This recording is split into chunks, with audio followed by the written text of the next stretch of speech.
Hi there, my friend. You are watching this video maybe because you're already interested in personal growth and development and things like that, or you might have just stumbled on this video. And in that case, I'm going to start with trying to kind of catch your interest anyway. We all live according to certain rules in our lives that we are not even aware of. And the reason that I can tell you that that's the case, you can see it in your daily life every day. So we have ideas of what we want to achieve in life or the kind of person that we wish we would be, um, goals that we're wanting to achieve, yet we seem to sabotage for ourselves, or it just seems like the world is against us sometimes. There are these things that we really would like to have, or be, or do, and for some reason, we're just not there just yet.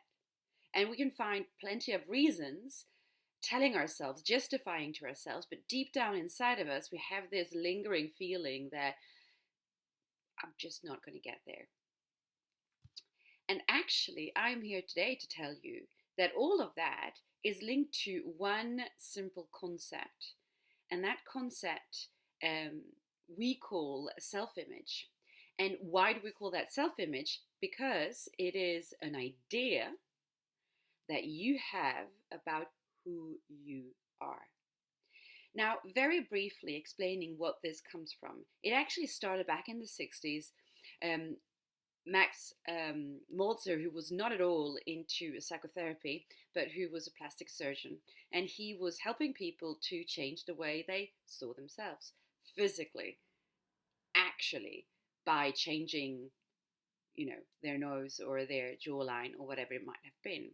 And what he saw was two different outcomes from his patients. And one was the person went on to live a really happy, successful life and being really just adjusted after these changes that had been made. And then there was the other part of his clientele who went on to go back to exactly the same kind of issues that they had before the surgery that they had. And sometimes it even went as far as them coming back to him, calling him a charlatan, basically because they did not see any change in their looks, even though physically the change had been made. And these people were the ones that he was really interested in because it was so strange how, from the outside, everyone could see that the change had been done, yet they were not feeling it. They were not seeing it. They were not experiencing it. Their life was all the same. And what he came to understand was that we have this set point in our mental image of ourselves that even though we might divert from the set point, because we're so focused on that, because we're so set on that, we will make our way back to it no matter what. And it's exactly what happens, for instance, in a room where we set the temperature with a thermostat. And for instance, we set the thermostat for 20 degrees Celsius. And then I open a window and the cold might come in, which has the temperature in the room obviously then go down to below 20 degrees Celsius if it's, for instance, not summer in a European or Northern Hemisphere country. And what happens is that this thermostat will switch on the heating so that the temperature goes back up again and go back to the set point. And that's exactly what happened with the people who were unhappy with themselves, who went to see the plastic surgeon in order to get an operation, and then went back, even though it actually had changed, to the image that they had of themselves. Now, this is something that's fascinating for me as well, because I studied clinical psychology, and so I studied the ways of the mind, if you will, in a certain way.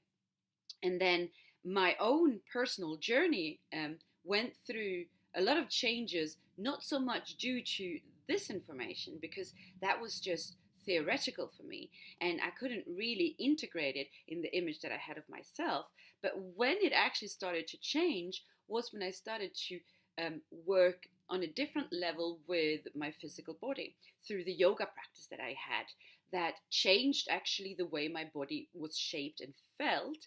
And then very progressively, slowly, began to also then give a new perspective of who I thought I was. Now, the reason then that this image that we have of ourselves is the base of everything is because this image is just like my glasses here. It's the framework that I have to see life in general and myself.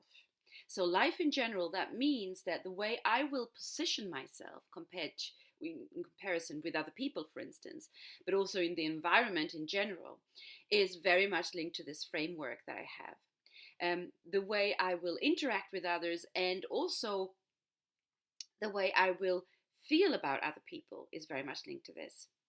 So, anything that I take on in life, whether it's an education, for instance, to become something professionally, or whether it's starting different kinds of relationships with people, romantic, professional, or amicable.